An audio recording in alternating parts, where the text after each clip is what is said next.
Hey everyone, welcome back to the Flutalk English podcast, your go-to English podcast for learning English, where you grow your English and your mindset together. I'm Emily.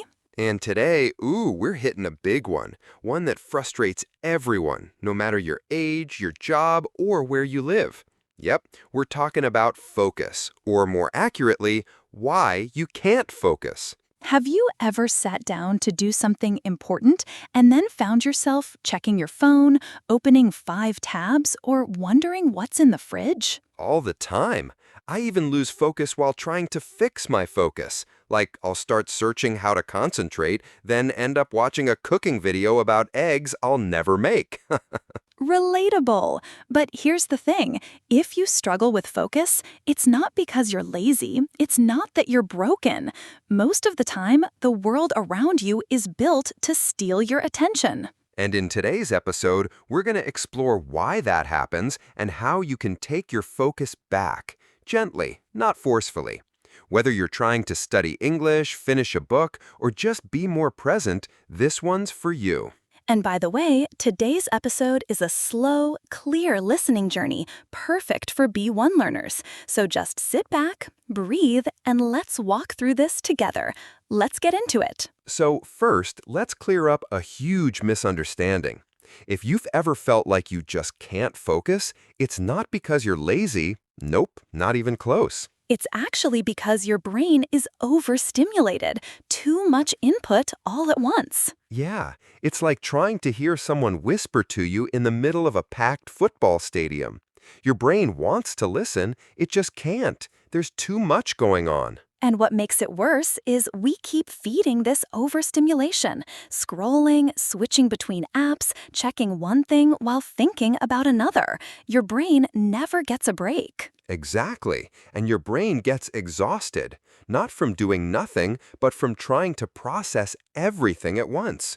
So if you're finding it hard to focus, it's not a personal failure.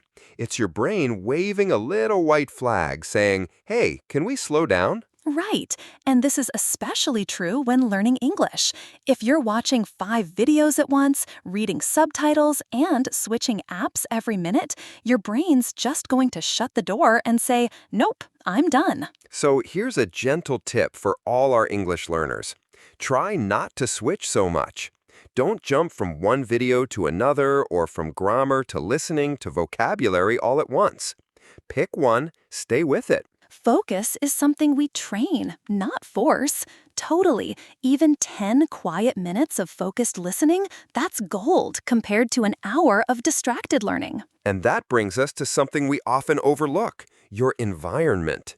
If you're trying to focus in a place that's noisy, cluttered, or full of interruptions, you're basically asking your brain to run a race with shoes tied together. Yeah, like imagine trying to read a book in the middle of a busy street. Not because you're bad at reading, but because everything around you keeps pulling your attention away. Exactly. Focus isn't just a you problem, it's often a space problem. If your phone's buzzing, people are talking, or even your desk is messy, your brain gets distracted before you even start. So for our English learners, think about creating a little focus zone. It doesn't have to be perfect, just a small, quiet spot where your mind can breathe. Maybe a clean table, some headphones, and 15 minutes without messages popping up. Yes, when you make space for focus, focus comes to you. It's like telling your brain, "Hey, this matters. Let's be here now." Which connects perfectly to the next issue. We often confuse being busy with being productive. Oh yeah, just because your calendar is full or your to-do list is long doesn't mean you're actually getting anywhere. Right. It's like running on a treadmill. You're moving, sweating, feeling active, but you're not actually going forward. And that's a trap a lot of English learners fall into too. Watching 10 videos, writing down 50 new words, trying to do everything. But nothing sticks. It's not deep learning, it's surface-level activity. So here's a mindset shift. Less noise, more depth. Instead of doing everything, try doing one thing well. Like focus on just 5 new words today. Say them out loud, make a sentence, repeat it. That's powerful. Definitely. Learning happens in layers, not in a rush. When you slow down, you remember more, you understand more, and over time, you actually improve faster. So don't measure your progress by how much you're doing, measure it by how deeply you're understanding what you're doing. And that brings us to something that often hides in plain sight, your why. Why are you even doing the task in front of you? See, your brain isn't just a machine that does things automatically.